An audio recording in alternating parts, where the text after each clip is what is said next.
Hey world, this is Jamie, host of the Jamie and Genty Show, broadcasting live each week on Tuesday at 12 p.m. from Fishbowl Studios. Log on to hear sports talk from basketball to football and view your feedback on the biggest sports news you want to talk about from around the world. So be sure to log on each week Tuesdays at 12 p.m. to catch the Jamie and Genty Show. Hope to see you soon on Fishbowl Radio Network. Jump in.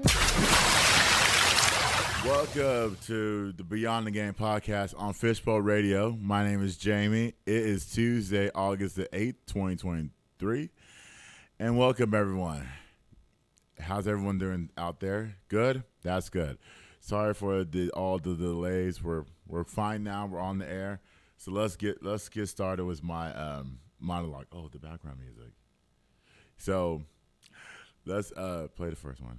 Let's get my monologue going. So this weekend was a good weekend. You know, I finally went to a concert for the first time this year, individual concert, because you know in the past I used to go to concerts with various artists. Like I've been going to Jingle Ball for the last 2 years, and so I said, you know what?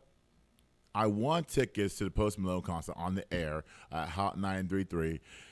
So I said, you know what, let me go on Saturday because he was here for 2 nights. He was here for Saturday and Sunday. Now, everything was good, was fabulous. Post Malone was fabulous. You know, he's from here. His show was at the venue that I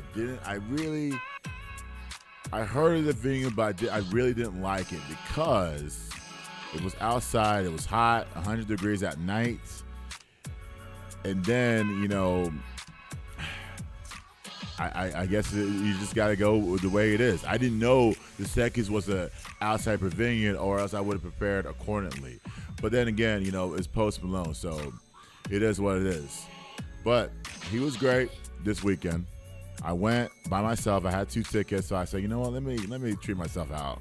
And I said, okay. And I went.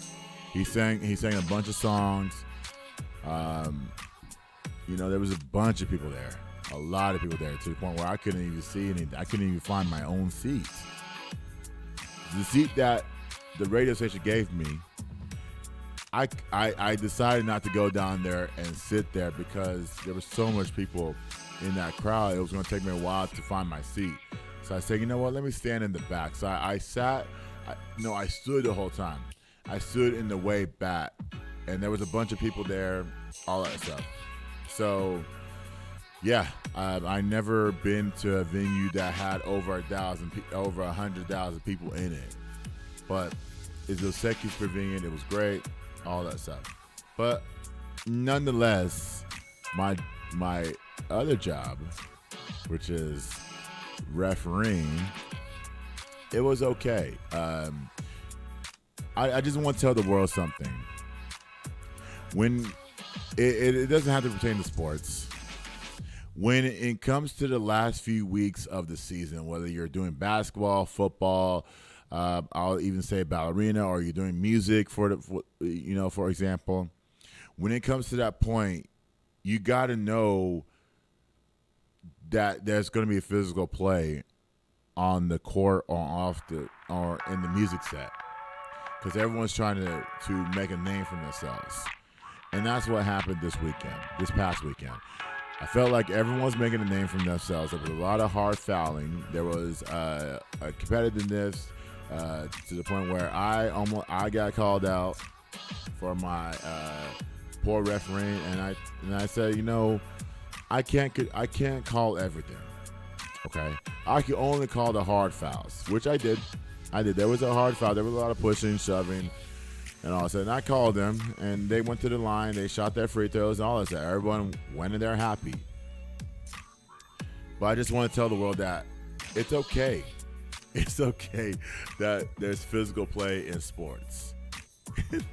It happens all the time. Whether it's football, basketball, baseball, you name it. There's always physical play, no matter what the ages are. So I just want to tell the world that, hey, when it gets to that point and your kid is like going through the motions, just know that somebody else is going to be more physical than you. And you got to embrace that. you're going to embrace it at every age you hit, whether you're 9, 10, or 8, even 18. So that's how. So I just want to let the parents know that it's okay. It's okay.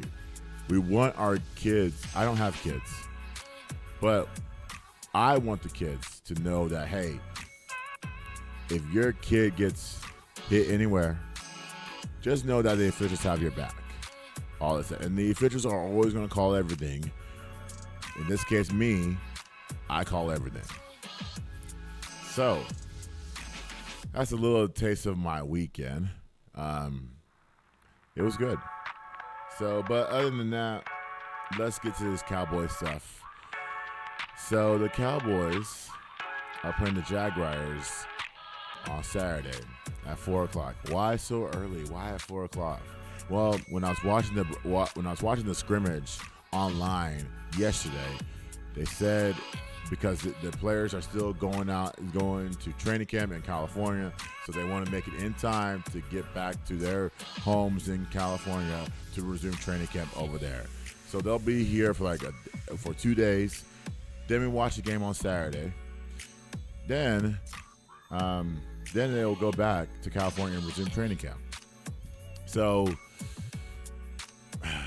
that's a lot, but it'll be my first time going.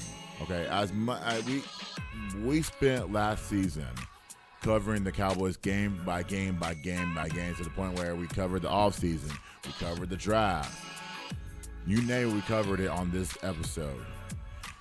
And we have done a decent job doing that. Could be better this year because it's going to be a lot better as I dive into this Cowboy stuff and everything. Now, I plan on being at the game a little bit early because I want to introduce myself to the staff. The staff that runs the Cowboys. You know, they say that you might run into Jerry. I don't know about that. I don't expect myself to run into Jerry or Mike McCartney. Those guys are busy. I don't expect that at all. But I expect to run into somebody that has access to Jerry or Steven or Will McClay or anybody that's high ranking in the Cowboys organization. Maybe even to Babe Laufenberg or to Brad Sham, who are the radio guys, or even to Brian Broaddus, who does a fabulous job covering the Cowboys. I want that coverage because I know we're going to talk about every Cowboys game again throughout the whole entire season. So that's my plan this weekend. This is not a regular season game, or else I would have been there a lot earlier. But this is the game where I could probably try to be there like an hour, maybe 30 minutes earlier, so I can meet everyone. I can try to run into them, say, hey, I have a podcast. I have this going. You can listen to this on this air, on this app, everything else. I want them to get to know me and know that I stand by the team 110%, no matter what these non-Cowboys fans say that live in this area and want to support the Commanders, for example. So, so that's my plan for this weekend, this coming weekend.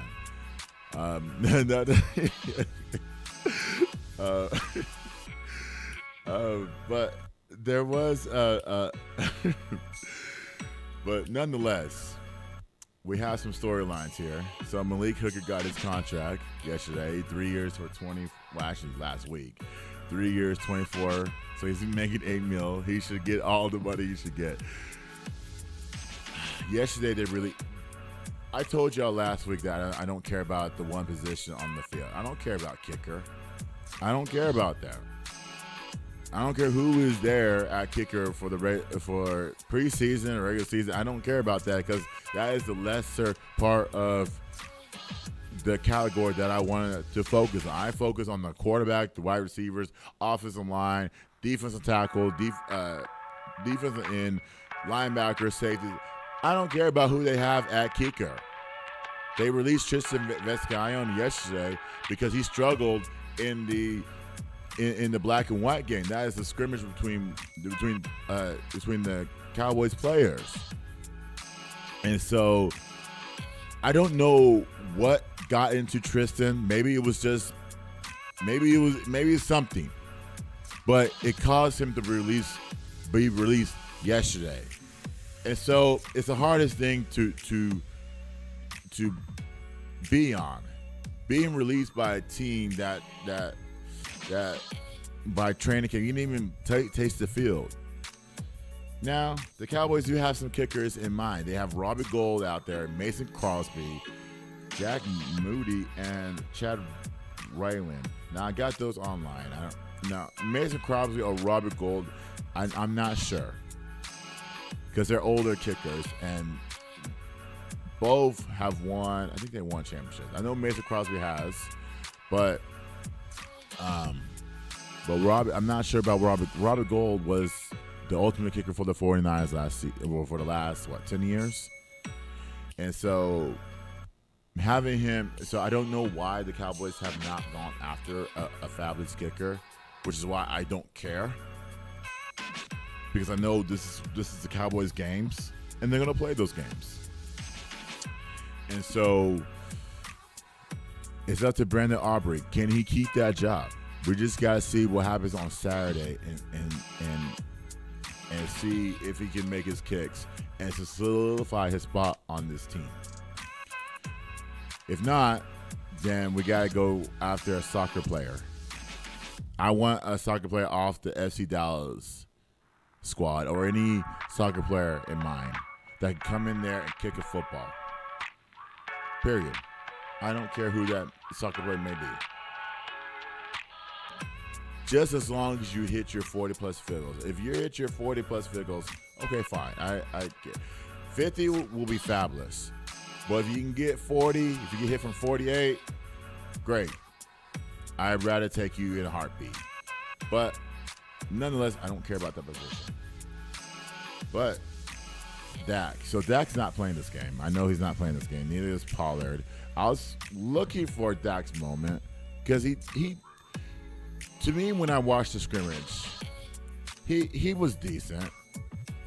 It's just going to be like relationship building with his receivers. And we talk about how Dak is relationships with his receivers has been going well this offseason. I wanted to extend it in the regular season. I want to see what he can do. I know he's not going to play. He's going to play like a quarter. Not this game. Maybe in the third preseason game. We'll see. But at the same time, I want to see the relationship building between. I want to see the chemistry that this team has. What Dak has with his receivers. The defense is locked in, so we're not going to dive in wholeheartedly on the defense. We know Michael Parsons. I'm going to speak to him, and I want to speak about him in about a second. But let me get to Jalen Tolbert. Now, this is his second year. I want him to have a spot on this team. In order to solidify that spot, you got to have a great preseason game. This game Saturday, you got to go for at least three to four catches. I don't know how many yards, but 3 to 4 catches. Be that reliable receiver in the preseason so that the Cowboys can trust you long term. That way we can solidify your spot as being the number 4 receiver. So there's pressure on you. It's good pressure because we want you to perform. Another thing is that, hey, running back position is Rico Dalla over Malik Davis. To me, I don't know. At this point, if one of those guys is not producing in the preseason, if Zeke is out there, hasn't been signed by at least August 28th, I will go after Zeke. I'll bring him back. He knows the offense. If you have to reduce his role as being the second back, okay, let's do it. Let's do it. You got to build trust in me as far as Rico and Malik and Ronald Jones goes. I know Ronald Jones is going to miss 2 games, but I feel like he's going to be the odd man out. I'm talking about Ronald Jones. Now, I could be wrong, but I personally want Zeke on this team. If he's not signed by another team, I want him on this team. And it would be bad for him if he's not signed by another team, because I know other teams need running backs out there. You can't go young over an older back. We're not talking about he's still 27 years old. He's still in his prime. He can still give you numbers. It's just, can he develop consistency? Can he be an every down back? Can he accept the role of being a third down back? When the team goes 3rd and 4, you got to be pass protection. I think Zeke can do that, but it's got to take sacrifice from him personally, and that goes for any other team that we talk about. That if they want to sign him, let's sign him. So on the Jags side, they were talking about Trevor Lawrence playing this game. I'm not too confident about him playing. I say give him a series or 2, but you don't have anything to prove. You know you got your spot. You're going to get paid. You won the AFC South last season, which I was rooting for y'all to win the AFC South after Tennessee failed. So I expect y'all to build on this success and be a double-digit winning team. But then again, it's preseason. So everyone's trying to work out the kinks. Everyone wants to hit each other. Great. I want to see it in person on Saturday, which I am going to do.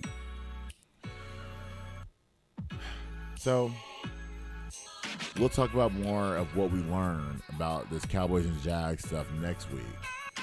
But I do want to transition to something that I didn't talk about in my other monologue. So this weekend was fight night. Okay, it was between baseball and WNBA. Now, the WNBA rarely has fights.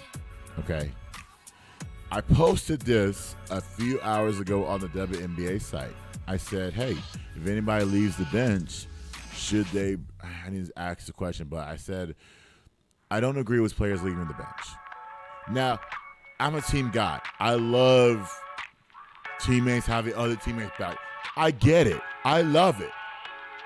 But when you leave the bench, you're risking yourself of being suspended according to NBA standards. I don't know about the standards of the WNBA.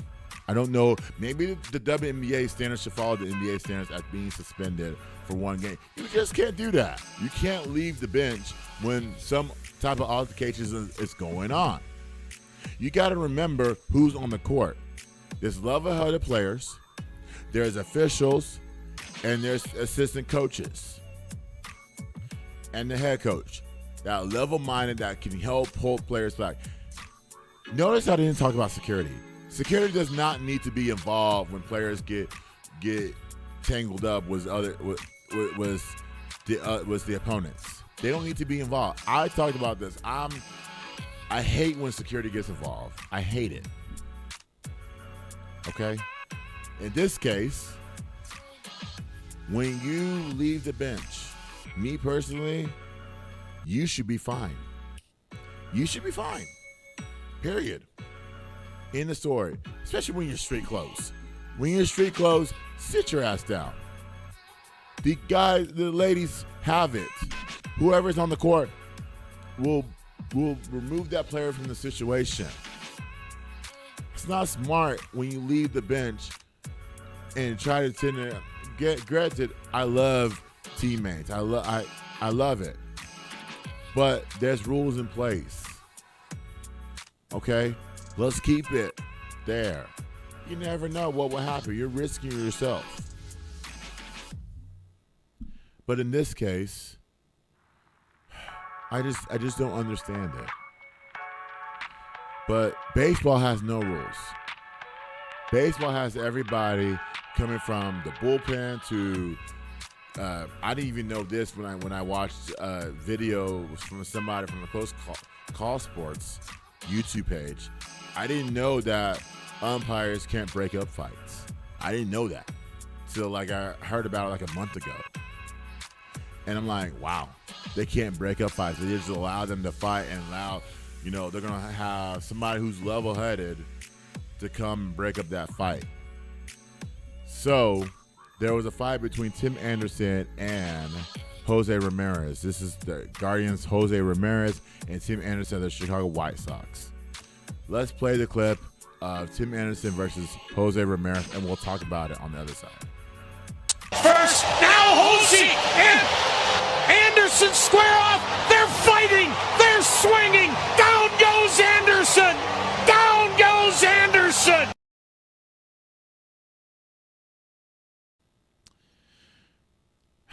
Like I said, I came home from the Post Malone concert. I think it was around midnight that I got home. No, it was actually 12:30 a.m.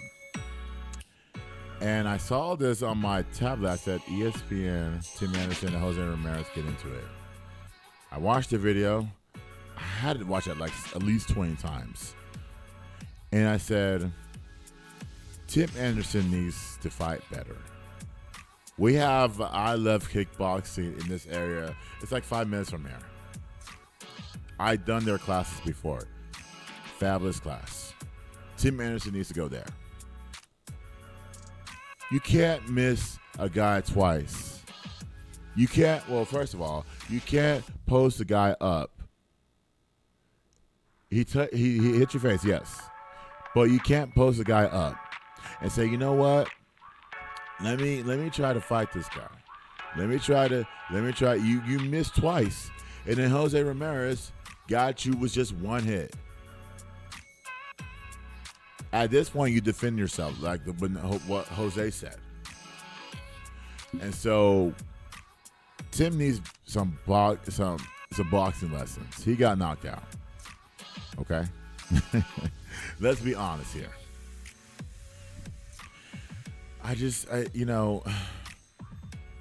Like I said, the suspensions came down yesterday. He got 6 games. Anderson Ramirez got 3. All the managers, one other player got 1 game. Okay. Granted, I don't condone fighting of all kind, but at the same time, Tim Anderson, you gotta fight better. You gotta know you can't go knockdown line, and now you're gonna be the memes of everywhere you go, probably for the rest of your career. You gotta fix yourself, bro. You gotta fix it. You can't be knocked down like that. You can't. Your number one thing, Anderson, is that you cannot fight the other team when you're struggling like this. When a team's struggling like this, you just can't do that at all. You, on the other hand, need to take a step back from baseball and reevaluate your life. Well, not actually, reevaluate your career and say, you know what? It's baseball for me. It's baseball for me. You're not helping the team in any other way with your antics. You're not even the best player on those Chicago White Sox. We had Jose Zano 2 weeks ago, and he was fabulous he was furious about his Chicago White Sox. And I'm about to listen to his podcast later on this week, I hope, and I want to hear his takes on the Anderson situation.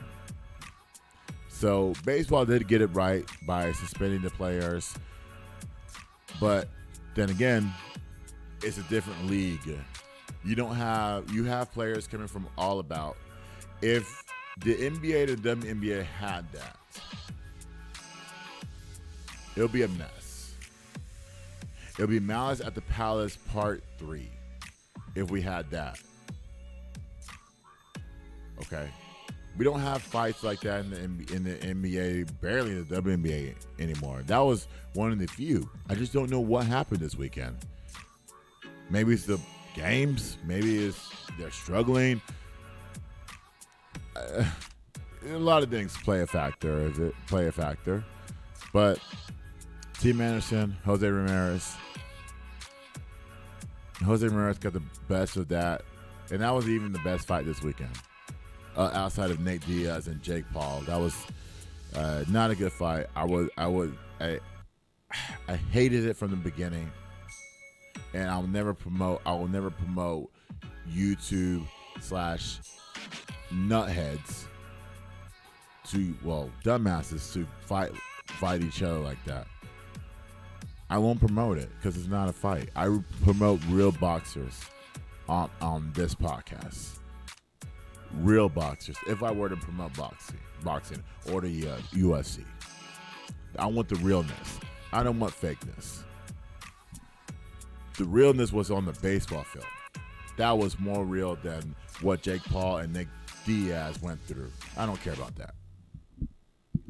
So, Tim Anderson, from a brother to another brother, fight better, bro. Now let's talk about what everyone wants to talk about. The USA Women's National Team. What a disappointment over the weekend. This is why we can't have people representing us with less effort.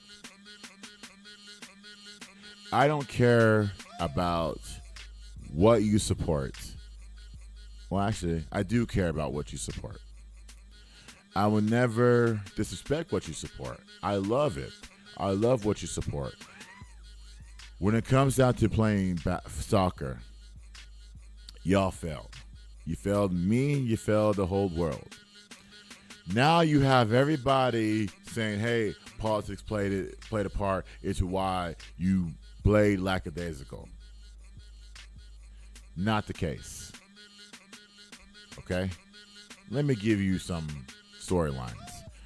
Okay, so Sweden beat us 5-4 in penalty kicks.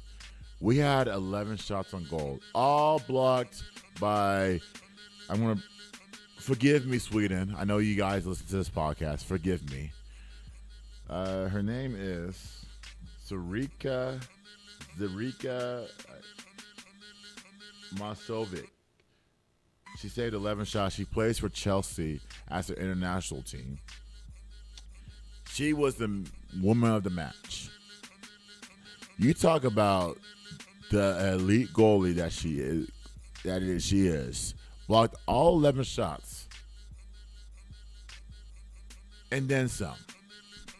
And then no excuses by the Sweden team. They knew what the message was. You know, they took advantage of USA's less aggressiveness. They were not aggressive at all throughout this whole entire series, and it showed. So the players that played on this team that are saying it's the beginning, I'm like, no, it's not the beginning, because we've been through this for years and years and years back. As far as we talked about the U.S. women's team. So it's not the beginning. It's headed towards the end. Like, what are we talking about here? We're talking about the women's national team that went out and laid an egg in New Zealand / Australia in the Women's World Cup. I can't continue. And this is my first year watching the whole entire Women's World Cup, and I can't believe it. I thought we'll just go out there and handle business. We didn't do any of that. And now y'all saying you're going to open the pathway for young girls to invest in this game. What young girls did you impress? You didn't open any doors by your last good days ago play. Let me give you something. You got Julia Ertz, who played her last game, retirement. She was ready to go to her new life. You got Megan Rapinoe making jokes after jokes of missing a penalty kick. You have become the butt of jokes for a long time. Let's play that Megan Rapinoe clip, please.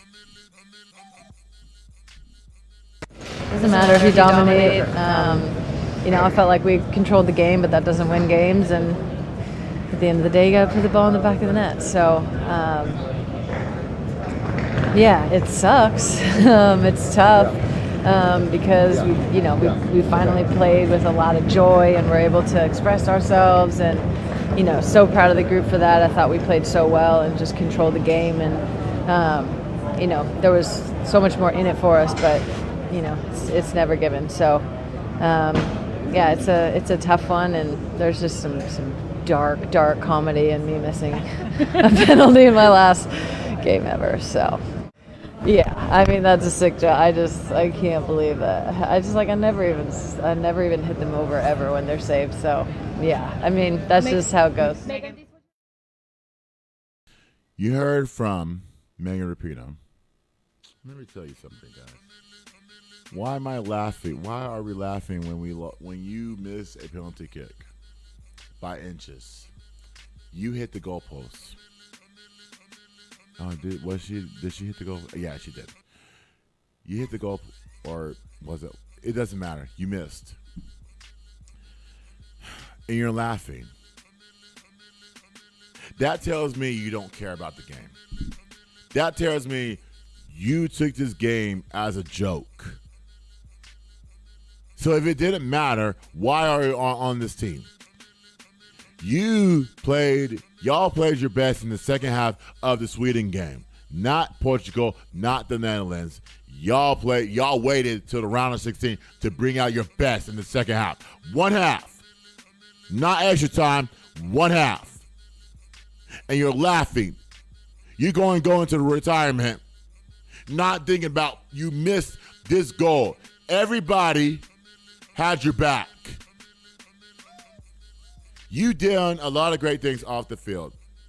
But on it, this is just the most porous, disappointing effort I ever seen from you. You have no motivation whatsoever. You don't care about the game. You got players like Alex Morgan, Lindsey Horan crying. Julia's crying that they're out early. They don't get used to this. And y'all laugh. You're laughing. The only player that's on this team laughing. Everybody else is crying. They sacrificed their American club team to come play for the national team. And you're the only You're the only player on this team laughing over losing to the team that you're supposed to beat. The effort wasn't there. And when Carly Lloyd said this, let's play what Carly Lloyd said. This was before the Sweden game. Let's play this clip. This is from Portugal. Let's play that clip, please. It started to shift post-2020. I think there's just a lot of off-the-field things that are happening. And, you never want to take anything for granted. You put on that jersey and you want to give it everything you have for the people that came before you, for the people that are going to come after you. And I'm just not seeing that passion. I'm just seeing a very lackluster, uninspiring, taking it for granted. Where winning and training and doing all that you can to be the best possible individual player is not happening. So is it about, appearances? Is it about fame? Is it about money? Is it about all the other things that have come to this team for now a number of years, and that getting in the way of what has given them ultimately the platform? I just want to make sure I'm clear with what you're saying here. Well, I think, we saw before the game, the dancing, there's a difference between confidence and arrogance, and I think that that's a fine line of where is the direction going with that. So, and I can answer that, Carly. There's no direction. There is no direction whatsoever from this team. We have players that said we're good. This is after a tie against both the Netherlands and Portugal. We're good. We're fine. We're the best team in the world. Okay, ask Japan that. Ask Sweden that. Oh, better yet, ask Jamaica that. Ask any of those countries that. Oh, yeah, we're fine. We're good. No problem. We got this. Why would you make us wake up at 3 a.m. in the morning to watch y'all? This is ridiculous. I couldn't sleep on Sunday.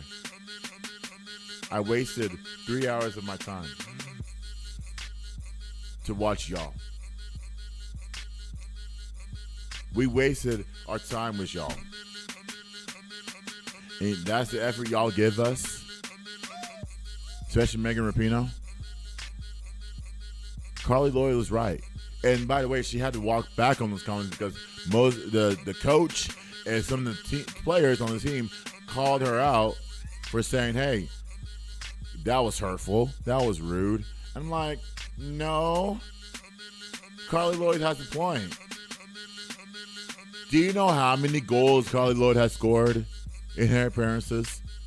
Do you know how many goals Abby Wambach, Mia Hamm have scored, have cared? What about Brenda Scurry? What about Alex Morgan? All the players that came. Alex Morgan's still on the team.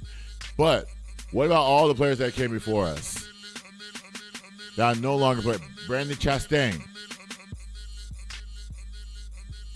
The reason why we don't hear from those players anymore is because of the direction of where the national team is going. They're not going anywhere. We have a bunch of players that don't care. They rely on minimal success. They don't care at all. Period. You helped nobody but yourself. You gave less than of an effort. That you would tell young girls that say, you know what, it's okay to go half-ass. It's okay to give up.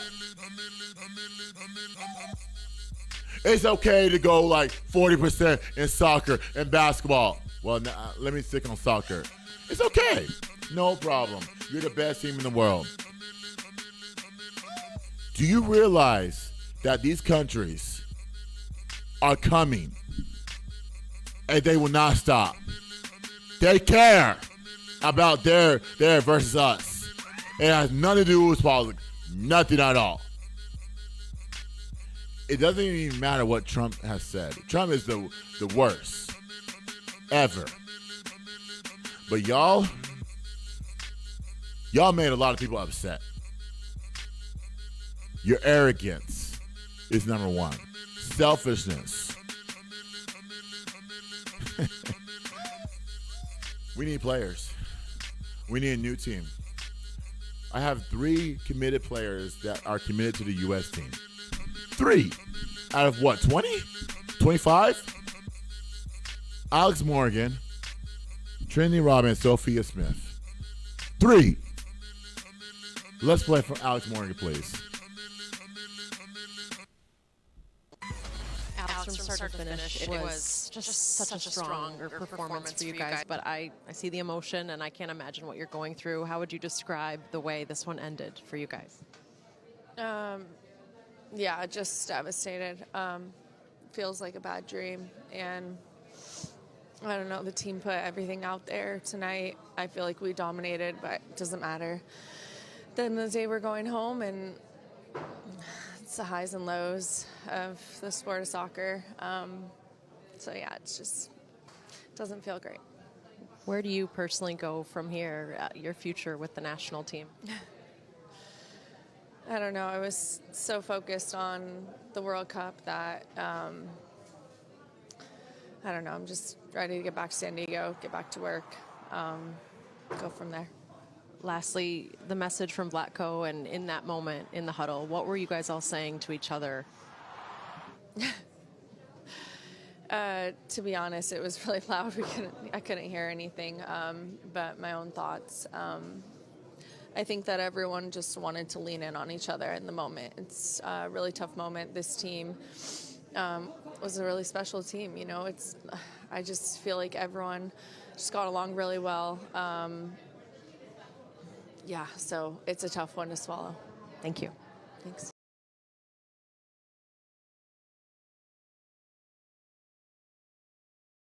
Team is not connected. It's not connected because we got people that will go to one. We got players that go with one side. They'll go from Alex Morgan cares about the game. Trinity Rodman wants to be better. Even though Galvin Dawson of the G-Man Nation called her overrated. I do see a little bit of it because you're the last name of a Hall of Famer. Then Sophia Smith, I don't know her. I don't know anything about Sophia Smith. Those three players care about the game. That's why I said this team is not connected, guys. You got to have 20 players all locked into one goal: is to win a championship, to beat Netherlands, to beat Portugal, to beat Sweden. Those three teams. But you didn't need any of that. This team is not connected at all. We need to find players that are connected to each other. Again, keep politics out of it, but at the same time, we have to find players that are connected. That can say, you know what? Chemistry. We can pass the ball here. We can have a new lineup. We can do this and that. And to the former USA Women's Day that came way before us, I'm talking about the Mia Hamm, the Abby Wambach, to the Carly Lloyd. Never walk back on your comments, okay? There's reasons why Mia Hamm and Abby Wambach are not part of this conversation. That don't invest in this team anymore, okay? There's reasons why. Now, the reasons why, in my opinion, is because of the direction where this team is going. Like, not giving an effort, not communicating. There's no chemistry, period. Or else they'll be senior ambassadors to the progress. Once they don't see that, they're out. They're going to focus on their own life. Carly Lloyd, she is a commentator on Fox Soccer, but her own opinions, it's her own opinion, and she never walked back on it. So now it makes her look like a fool because she had to walk back on it, but she was right the whole entire time. And players don't want to hear the truth. They don't want to hear it. They say we're better than Japan. We're better than Sweden. We're definitely better than Jamaica, which in those cases, those teams are still playing. Especially Sweden. They're still playing. By a meter of a second, that goal went in, which Alyssa Nader did a fabulous job of trying to save it, but eventually went in. There were, this career that Alex Morgan being asked that question, very heartbreaking. I guarantee you she's going to be, once she comes back, she's going to be more focused than ever than Megan Rapinoe. Megan Rapinoe was focusing on on other things other than playing soccer. Okay, you focus on the other things, then you maybe you don't make the team. Maybe you don't say, hey, you don't waste a player's spot on a team.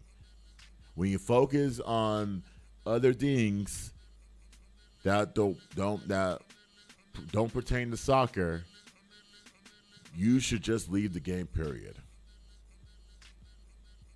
Like, I'm not trying to disrespect her activism. I think she's done a great job doing that. But when it comes down to not being the starting lineup for 3 games and then not having a farewell tour like you want to have and then laughing after the game that you lost, to me, your time is up. I don't laugh when we lose a game like this. I don't laugh at all. That's heartbreaking to me. When I lose a game in basketball, I want to win. I have that heart. I don't go to the party and lackadaisical and all that stuff. When I miss a shot, I don't go to the strip club and throw money in the air and have somebody dancing on me I don't do that at all. I go home and weep. I go home and I listen to music. I also go home and try to figure out what I need to do to get my game better. Or I go to my local gym and say, you know what, I get up 100 or 200 to 500 shots and work on my defense, work on my skills. You, Megan Rapinoe, did not do any of that. Or else we would have saw a different result. We're getting him on her because she's the one that said we're better, we're good, we're better. And I mean, there's a lot of other players that said that as well. But at the same time, y'all are too sensitive, man. Y'all can't take honesty. The coach wasn't honest. The coach allowed you to say whatever you want. It doesn't work out like that, guys. The coach should be more responsible. It should be held responsible than the players. You can be out of a job tomorrow, coach. I don't want that personally from you. But when you go out in the first round, that's it. We don't have any other coaches out there that want to coach the American team in soccer and women's soccer when it comes down to that. Heck, we can even have a men's soccer team. That's how much we have came along. International soccer will always be better than Americans. Let's keep it hands down, right? Let's be honest with ourselves, right? Like, I expect nothing from this USA team moving forward. You didn't inspire anybody but the players that want to give less than the effort on or off the field when it comes to making a difference. Like I said, you didn't make a difference to young girls like y'all's message is saying. Like, the WNBA, this is why I love it so much. The WNBA makes a difference in young people's lives than the soccer team does. They do a lot. They play better. That's why I said the competition in the WNBA is a lot better than in soccer. You know why? Players give a damn. Players are very inspiring. They're very motivating and determined to get the progress done. And they get it done 110% of the time. They care. If it wasn't for poor officiating, then we'll have, like, the better results. It'll be a lot better than in women's soccer. We have not came a long way, guys. I'd rather watch college soccer than the national team. When you put on that jersey, like Carly Lloyd has said, it has to mean something. It has to lit a fire under you and say, you know what, I'm going to give it all my guts. Now, granted, I would have said, if you beat Portugal 1-0, let's say if you lose to Sweden 1-0, then I would say, okay, fine. It wasn't our year. Sweden and Portugal were the better team. But I'm getting on you because of the lack of effort. Has to care. You have to care. But we'll never have a better team. We'll never have a rebuilding. There's always going to be a work in progress with this team for years to come. And we missed the mark. Now we're further back. We're not trying to grow the women's soccer game anymore. I think we're growing. I think we're growing ourselves. I think we're telling people to give up. And me personally, I would never tell anyone to give up, ever. All right, guys, those are my thoughts. This is unfortunate, but shout out to Sweden. I hope they make it all the way. Shout out to the goalie, again, Sarika Mazovic. Shout out to her. And we'll just move on from there, guys, unfortunately. But now, coming up next, speaking of transition, let's talk about my part 2 of the NFL players that need to have a breakout for this season. Now, these players, some were hurt, but they're out there to go out there and prove themselves. Prove that they're still elite for the NFL season and beyond.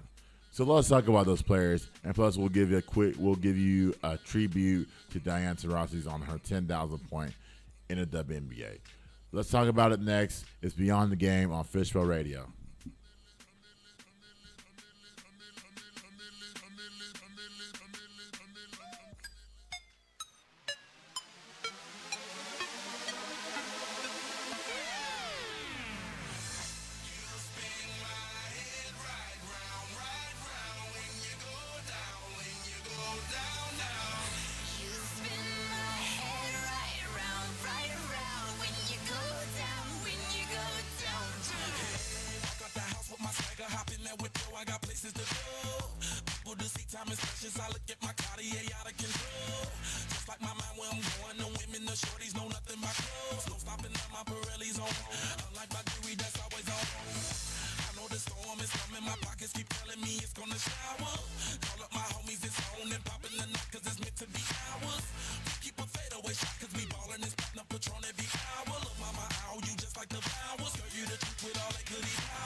Y'all ain't know why, right?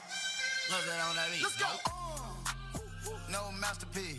10 bad bitches and they after me. One bad bitch look like a masterpiece. Looking for a dunk like an athlete.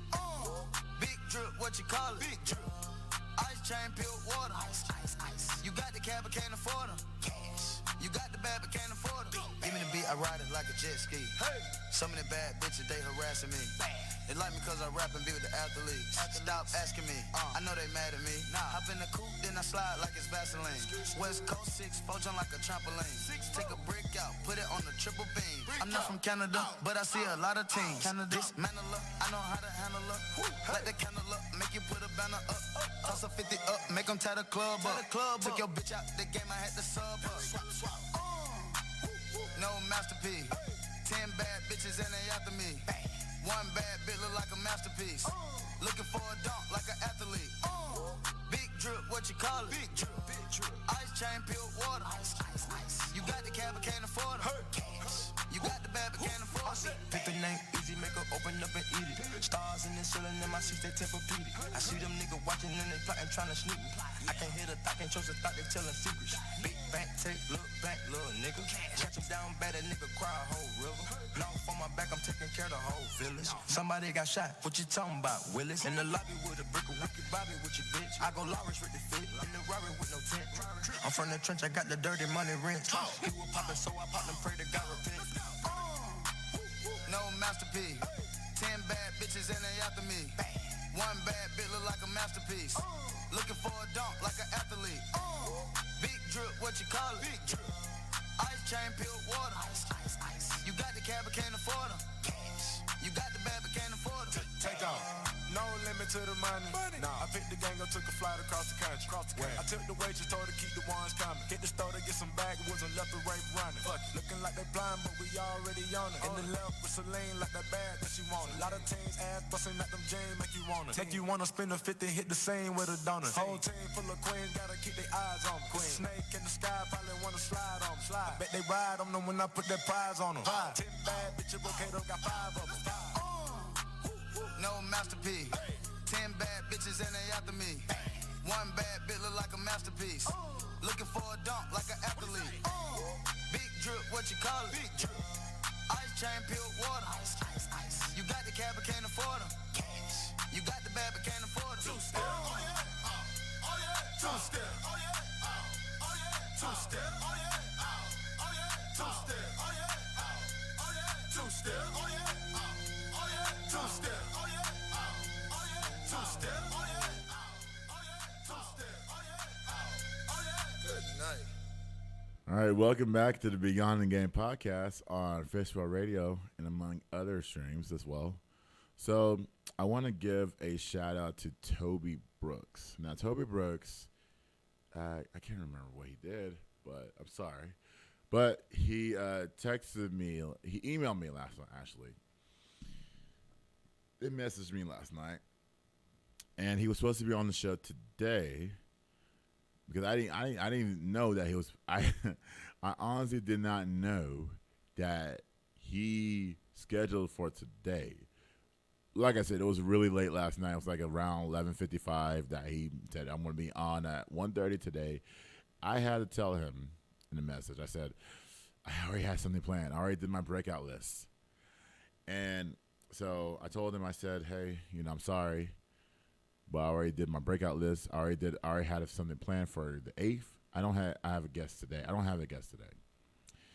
And so he was very understanding. He said, I think he told me he couldn't. I told him, okay, let's do it next week. He said I can't do it next week because I think the schools are back on, which, by the way, I think the schools are back on later this week and next week. So I told him, hey, you can schedule it further out because I'll be available by the end of August and further on. So if he comes on this show, that'd be great, and I'll let everyone know when he comes on.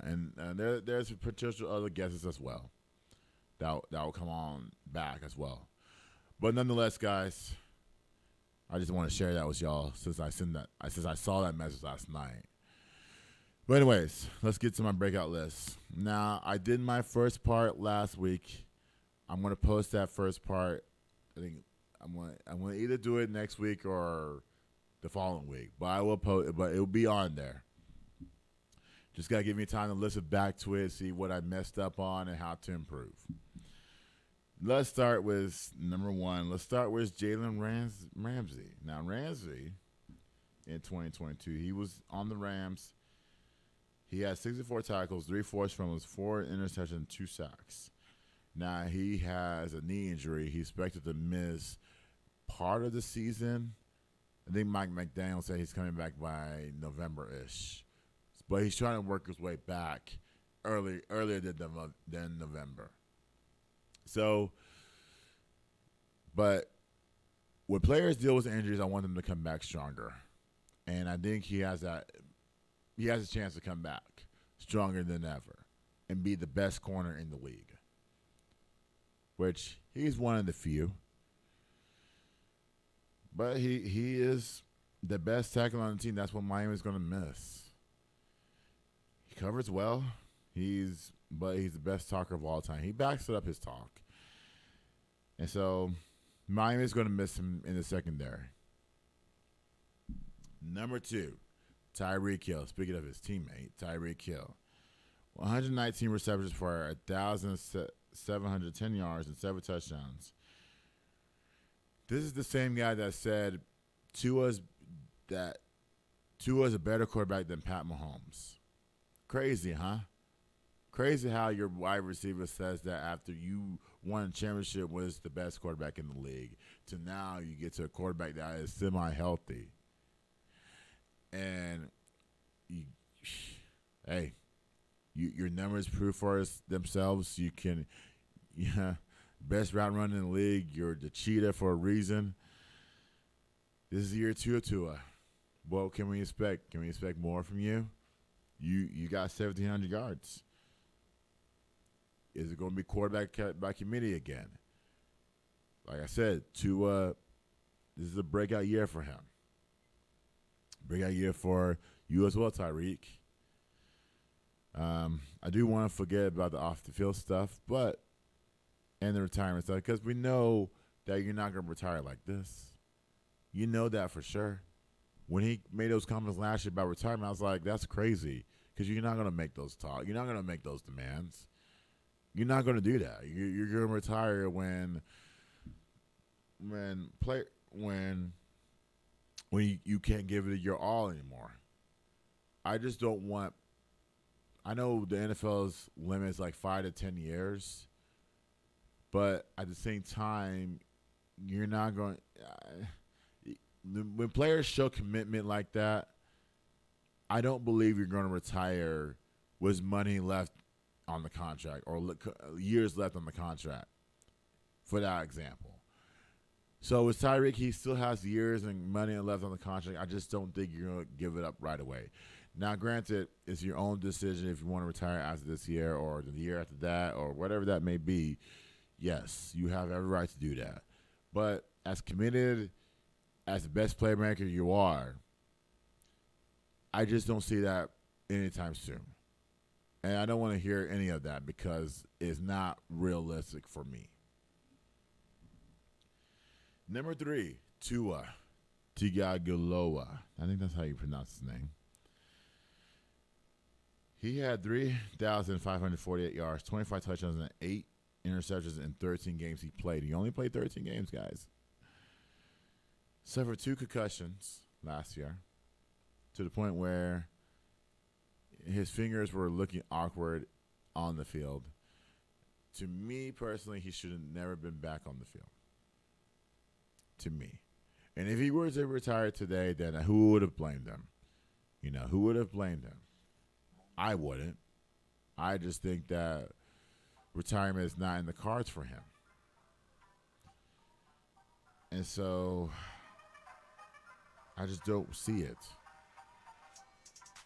I just don't see Tua breaking out as a player as he should be. Now, granted, I want to be wrong, but he's done some things in the offseason to prevent him from getting another concussion. If you get another one, I'm going to say that's it. Don't risk any hit again.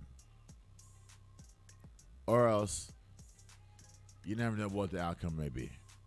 I just don't want you to go into retirement thinking that, I'm going to have a headache every day, or better yet, I'm going to actually not better yet, but I don't want to have those dark times for you. It's always good to say, you know what, if you get hit in the head numerous times, which football is a physical sport, 4 concussions, then I would have hung it up right away. I would have said, you know what, this game's not for me. I'm done with it. But Tua, I wish you nothing but the best this season. Number 4, Odell Beckham. Now, Odell didn't play last season. He was entertaining the Cowboys offer. The Cowboys brought him to open the red carpet for him.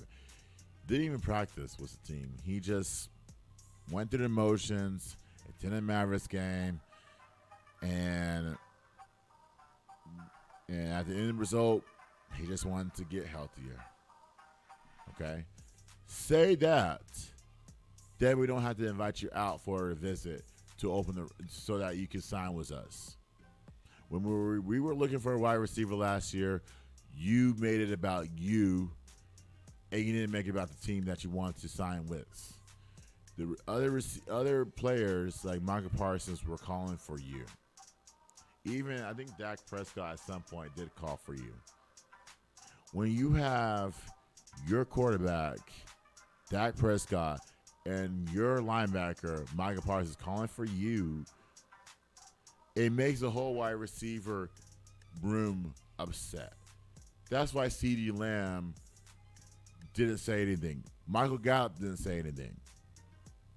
Because they felt like you were underwhelming their talent. That's from Dak. That's what Dak was saying. That's what the receiver room was saying in their minds. They would never come out and say, we want another wide receiver.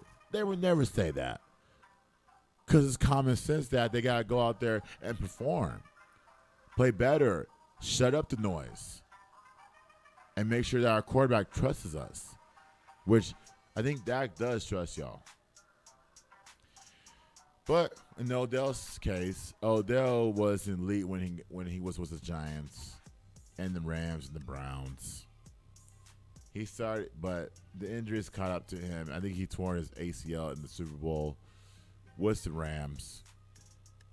But he didn't play in last season. But now he has a chance to regain it. And I heard of a story. I was trying to find the story of him being his last year in the NFL. Again, these players would never announce it. At this point, you will never know if it's their last year for any player. You can't expect a player to have long-term success. I think there's only going to be a few that are committed to long-term success. In that case, it's Tom Brady. In that case, it's Von Miller. In that case, it's Mercedes Lewis, who is in his 18th year in the NFL. And so, with Odell, I don't know what success this year looks like for him. I do think that bouncing back from all the injuries that he suffered, of being that name that we accustomed to in the offseason in previous years, I do want him to regain that back with a solid season. Like I said, I don't know what that solid season may be. He can have like over 50 catches for 1,000 yards in my eyes. But then again, you have a quarterback in Lamar Jackson who wants to run a lot and doesn't really throw the ball as much. Maybe he throws it to the tight end Mark Andrews a lot. But then again, now you have a weapon, Odell, who can solidify that. So I do wish Odell back him well. I do hope that he works it out. Number 5, Sam Howell. This is the rookie quarterback that got drafted last year from Washington. He played one game. That was against the Cowboys. That was the last game of the year. They didn't play for anything. He went 11 for 19 for 169 yards, a touchdown, and interception. Now, he's in a competition with Jacoby Brissett and Jake Fromm. He can throw, run, and he can manage the game a little bit. But do I think he's ready for year 2? No. Here's why I say this. You have Jacoby Brissett going from team to team to team to be everybody's backup. Everybody's backup. To the point where he's never started for one game. Now he's never, well, I can't say he's never started. He started the season with Cleveland. When Deshaun Watson came back, Jacoby Brissett saw the writing wall. I need to go to another team. Jacoby Brissett needs to own his team. It's not his fault. He's a solidified, solid backup, and that's what he will ever be. When these teams are going young at quarterback, they expect them to say, you know what, we're going to go young at quarterback for maybe 2 to 3 years, and if that quarterback's not performing, we'll go with another quarterback that will. In this case, it could be Sam Howell. Could be. Now, Sam Howell has weapons. Now, can he get Washington to a divisional title? I'm going to say no, honestly. I'm going to say no. Playoff appearances? No. Only because Washington has that level of inconsistency throughout the season. They start off poorly, and then when it comes down to the end, they start to pick it up a little bit. Now, in order for you to start off well, you got to have a solid quarterback. You started Carson Wentz over Ted Heineke. Now you start Sam Howell over Jacoby Brissett. Jacoby Brissett has the most experience on this team. He should be starting that now over Sam Howell. Sam Howell's going to get his start when Jacoby Brissett's injured. Or better yet, if he's playing inconsistently, then Sam Howell will come in again and start and regain this team back, whatever that category may be. But why not start him now before it's too late? You got Eric Bieniemy, the Super Bowl winning coach. Well, I say coach because he hasn't had any opportunities in the NFL. But he's coached Pat Mahomes to championships. And I recently saw a report that his practices are intense. Okay, you got to have that intensity to win a championship. That's how Pat Mahomes has 2. Without his intensity, Pat Mahomes does not win 2 championships at all. He does not have that at all. So, Eric Bieniemy has not had an NFL head coaching job. They have passed him over and over and over and over and over and over again. To the point where at some point he's going to say, I'm just going to live my job the way it is. Do my job the way it is. These NFL teams know nothing about coaching. I'm just going to live the way it is. And as he should. But you have an offensive coordinator that can mentor young quarterbacks like Sam Howell, that can give him over the edge. Now, I say start him right away so that Washington can have that success. I'm not rooting for Washington because they're in our division, but I do think that they need a whole rebuild. This is going to be a rebuild season for Washington. And I say that as I don't know what the word I'm going to say. I say that as a Cowboys stamp, as a Cowboys statement. I do think they'll be better than the Giants. I'll say that for sure. But better than Dallas? Probably not. But number 6, Saquon Barkley. Speaking of the Giants, 295 carries for 1,312 yards and 10 touchdowns. He's one of the running backs that wanted to get paid, a high in paying running back. Okay. Saquon has done nothing to be available. Okay. If you're available, you're going to get paid. You produce consistent numbers. Now, granted, you have been hurt, but if you produce numbers like this, you had over 1,000 yards last year. You shouldn't be complaining. You had one solid season of being that great quarterback. One, which is last season. Not quarterback, but running back. Sorry. You have to go out there and do that again. Then I will say, hey, pay him. Pay him, however that looks like. Pay him. Because you're working on a year, $11 million contract. You should be grateful. You should be grateful that the team is giving you another chance at running back, because there's no other running backs out there that's going to take over your spot. You solidified that spot. You're the best running back in the division. not the whole league, in the division. You're not better than. Well, I don't know. I don't know if you're better than Tony Pollard though. I don't know. I want to see what Tony Pollard can do as being the main running back for the Cowboys. Saquon can get the Giants over the hump again. Get him in the postseason again. I'm not worried about the quarterback, Daniel Jones. Daniel Jones has been inconsistent since day one. Yeah, he has spurts of good moments, but he's been inconsistent since day one. I expect Saquon to run through that and get his 1,000 yards again.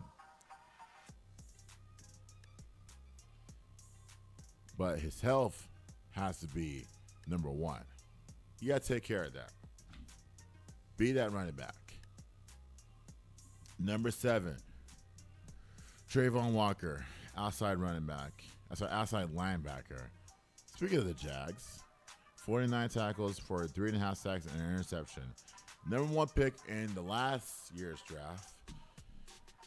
He needs to dominate the AFC. I thought he would dominate the AFC like Michael Parsons dominates the NFC. Of all the NFC, he needs to dominate that because he has speed and quickness to the ball. He can line up at any position on the field. Now, in this preseason game, in practices, during the season, during the weeks ahead, I want to see that potential from him.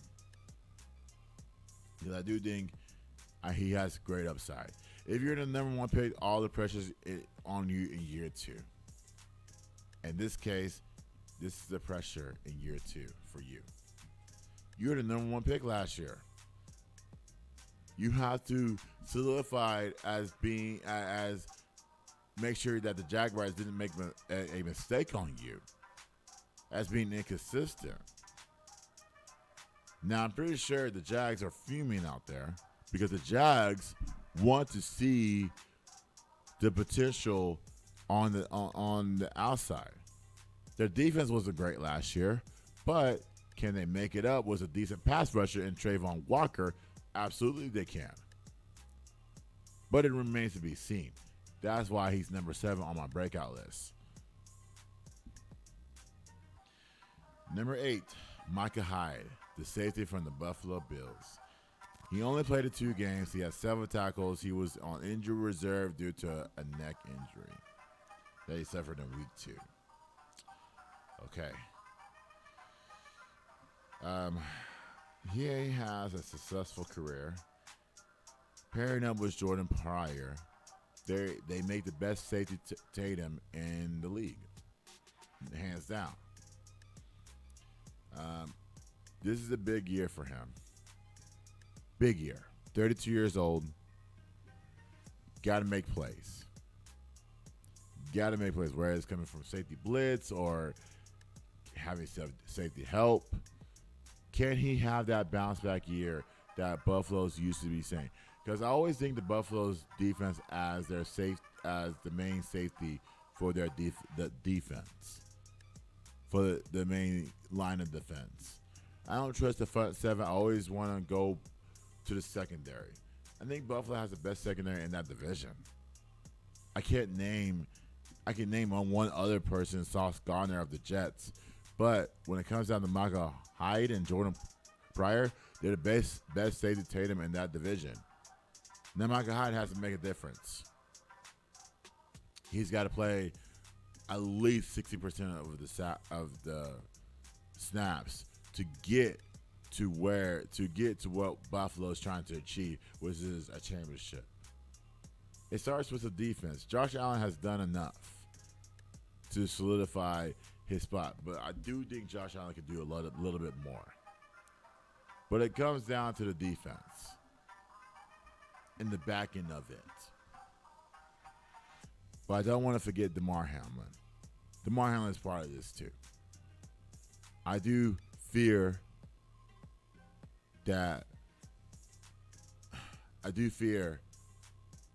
his health.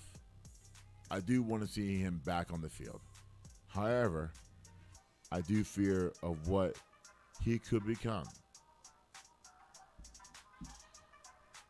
but I do wish him well. I do wish Micah Hyde well. I also do wish DeMar Hamlin well throughout the regular season, and good luck to both of them. Good luck to the Buffalo secondary. Number 9, this is a 2-for-1 special.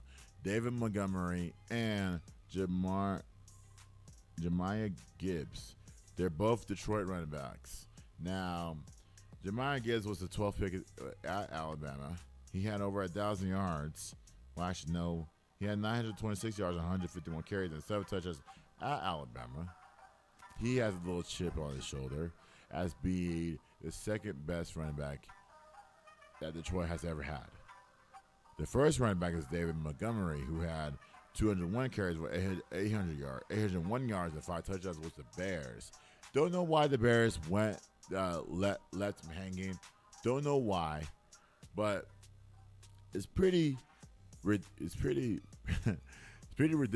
why David Montgomery went ahead and signed with the Bears, even though Detroit, well, actually signed with the Lions, even though the Bears are within your division. Maybe it's for revenge. Maybe the Bears didn't see enough in David Montgomery to get him to sign back with him. David Montgomery definitely has the upside, but Detroit, in order for them to have success, the main thing is the running back. I can't trust the quarterback. I'd rather trust what they signed last season, Teddy Bridgewater, than Jared Goff. Jared Goff, like the quarterback, is going to get you where you need to go, which is 9-8. But if I'm Teddy Bridgewater, or in this case, Dan Campbell, I would have gone with Teddy Bridgewater and then have the 2 running backs, David Montgomery and Jahmyr Gibbs, start in the starting lineup. Preferably David Montgomery. And then when he needs to rest, then Gibbs can come in and solidify that rest that Montgomery can get. Now, I do think Montgomery will get 1,000 yards with his new team, because Detroit's on a mission to win at the division. But Jahmyr Gibbs, I do expect him to perform well in the preseason. And let's see if he has a spot in the depth chart. Number 10, my last and final player, Alvin Kamara. He had 223 carries for 817 yards, 2 touchdowns in 15 games. He has a lot of potential this season. Being the back, now you don't have to switch places with Mark Ingram or any running back that they'll sign. I think they signed Kareem Hunt. I think they did. But he'll be like the backup. But now this is your team, Alvin. You have to provide some growth. You got to provide leadership in that locker room, on the field. It's not the time for you to act a fool off there. What happened in that nightclub? It will be way behind you. Miss these 3 games, come back, lead the team. Lead the team to the divisional title. Make sure that everybody knows your name. I have a friend. I haven't texted my friend in a long time that I used to work with.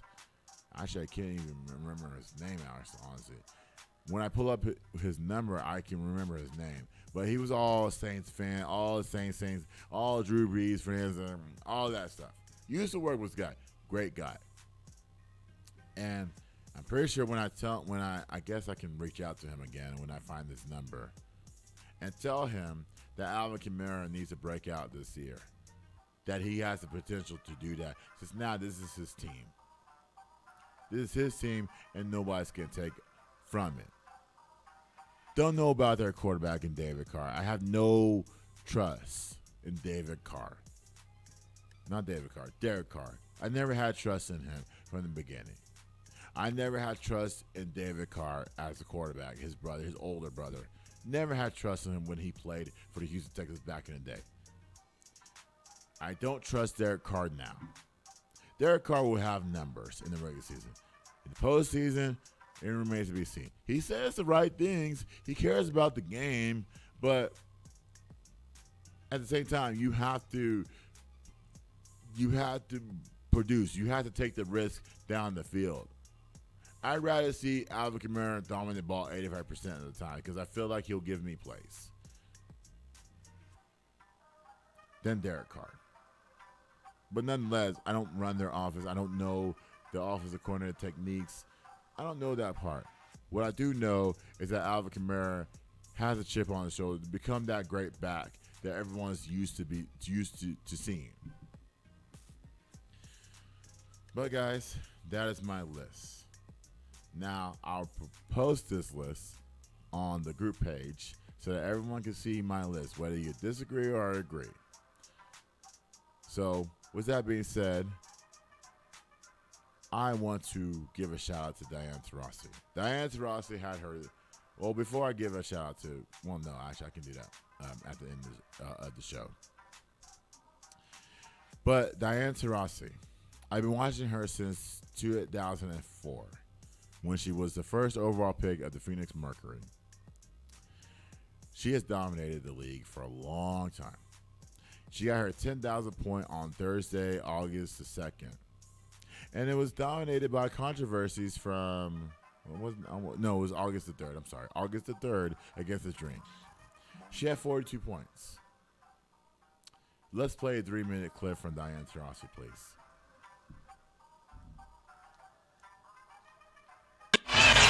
On the sideline, certainly going to try and keep Taurasi from getting those 18 points. Taurasi for three! Oh, what a pass. Taurasi! That's good! Gray shoots such a pretty shot. You think it's going in. Taurasi gets the roll, pumps her fist. She is now 11 points shy of 10,000 career. Nikki Blue calling out the play from the sideline. She is 4-2 here at home as interim head coach. Taurasi gets the roll. She's 9 points away from 10,000 career. Getting low. Cunningham doesn't recognize. Taurasi does. Step back three. That is lush at the buzzer. The X Factor sensing on this possession that Diana Taurasi may etch her name in the history books. Taurasi, three. Diana's done it. She is 1 of 1. Taurasi is now the league's first 10,000 point scorer career.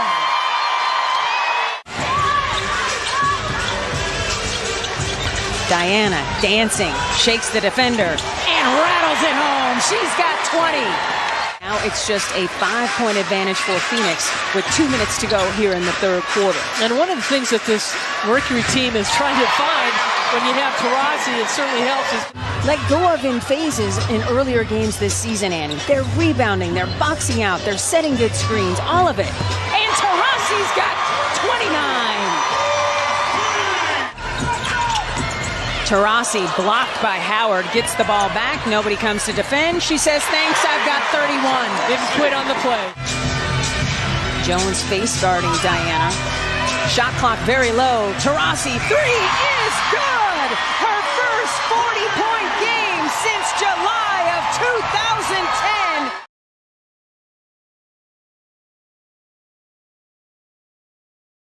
Watching her for a long time.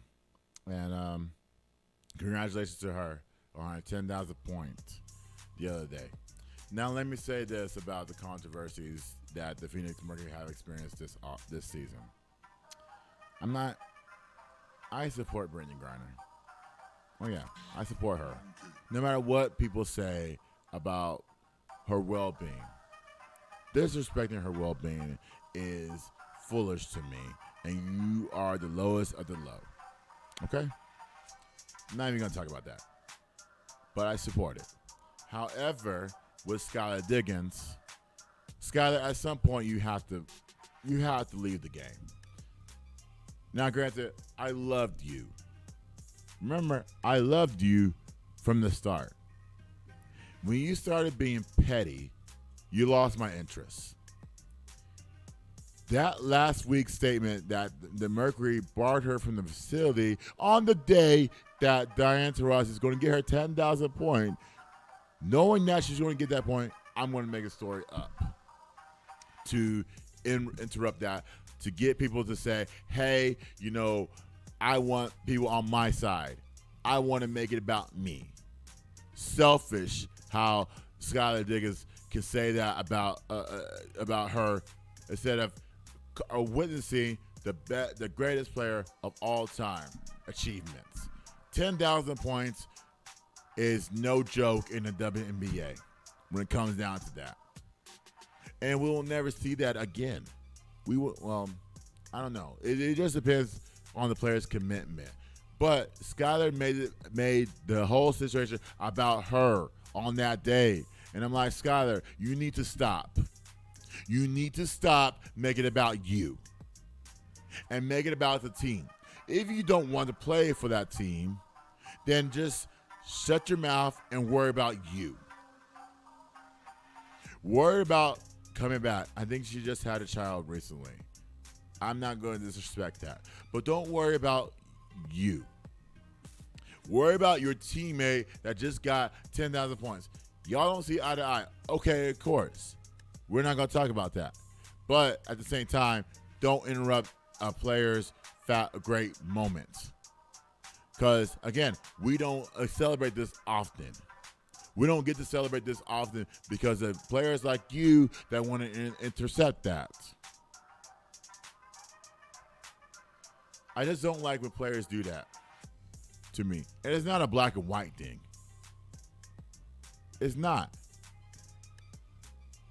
But at the same time, when you make it, when you know that your teammate is about to accomplish something big, and then you turn around and have people to make it about you, you're pathetic to me.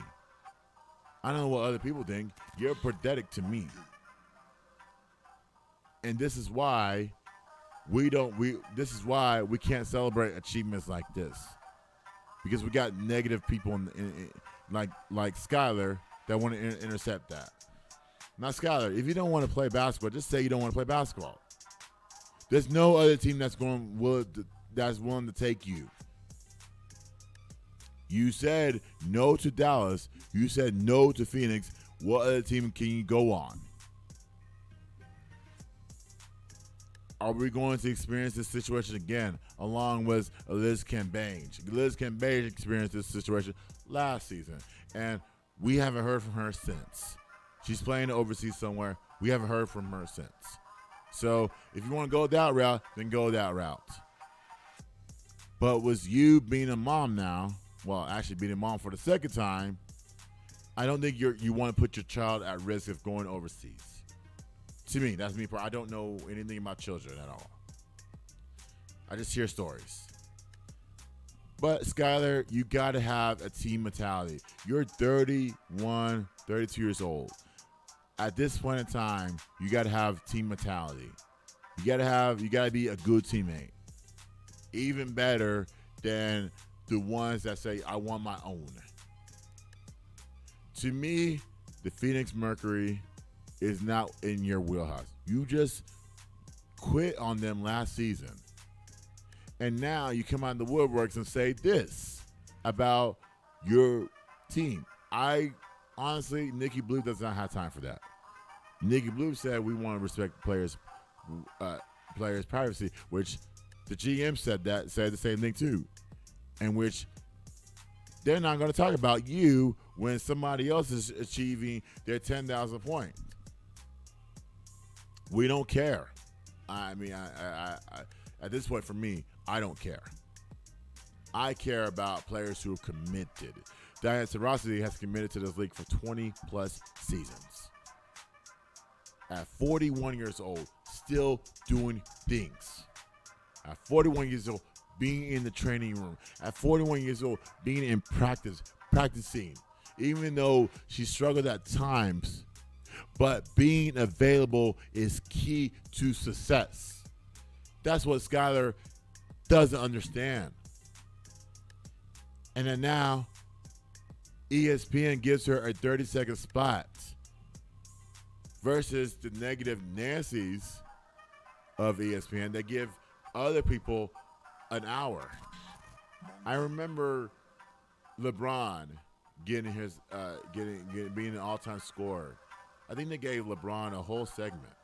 They gave him an hour, which fine, that's great. LeBron should get anything he wants.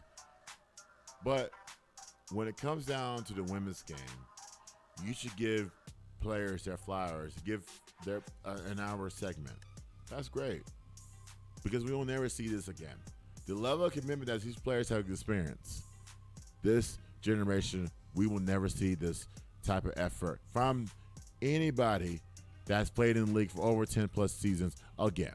We will never see it again, ever. Now, I want to be wrong. I want to be wrong, but the way the league is going right now, we have great players. Well, we don't, but players, some players that don't want to work like a Skylar Diggins. Again, if you want to be out of the league, Skylar, just don't come back and make it about you. Make it about the team. Team first. Okay? That's all I got to say. But for future references, guys, make it about the team and not about you. Handle that privately, behind closed doors, so that that report doesn't go out.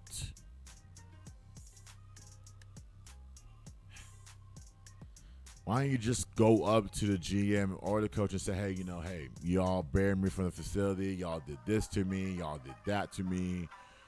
Just go up to them and have a conversation instead of just talking to a random person. In this case, talk to me because I'm an athlete. I understand what you're going through. I get it. But don't make up a story on somebody that's going to accomplish something on that day. You know what it was, and that's why that story came out on that same day. That people that you're gonna make people turn their heads and focus on you instead of what this person has accomplished for 20 plus years. That's hard. It's tough. It's tough to score a point in the WNBA. It's tough.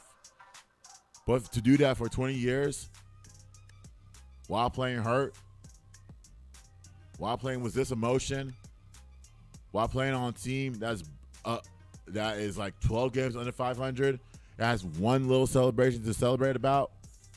Well, actually, a few celebrations to celebrate about. Give that night to that person, to Diane Taurasi. That night belonged to Diane Taurasi, and nobody should take away from that. But I know a lot of people are not going to agree with me. But it is what it is. All right, guys, that is our show for today. It was a lot. But next week, let's recap the Cowboys versus Jaguars. In my experience at AT&T Stadium, even though it's preseason, it's not the regular season. I'm going to give you that experience. And also, we may have a guest. But in the light we don't have a guest, I do want to talk about the conference realignment stuff. I really do want to dive into that. I want to talk about how these colleges are going from the Pac-12 to the Big 12 to potentially the ACC, and beyond, possibly the Big 10. So I want to talk about that. And also, we'll definitely dive into more college football stuff because that's coming sooner rather than later. All right, guys. Thank you for listening or watching to Beyond the Game podcast on Fishbowl Radio. Subscribe wherever you may be. I do want to give a happy birthday shout out to Gabe Williams. Gabe, he's the board up, and I think on later episodes. He's the greatest, guys. He comes in with his Cowboys takes, whether I agree with them or not. But he'll be here throughout the season. I don't know when that will be. But I want to give a shout out to him. Happy birthday, buddy. I hope you get everything that's coming to you and more. All right, but shout out to Angelo for running the board today. Thank you so much. And we will see y'all next week on Fishbowl Radio's Beyond the Game podcast. Take care, everyone.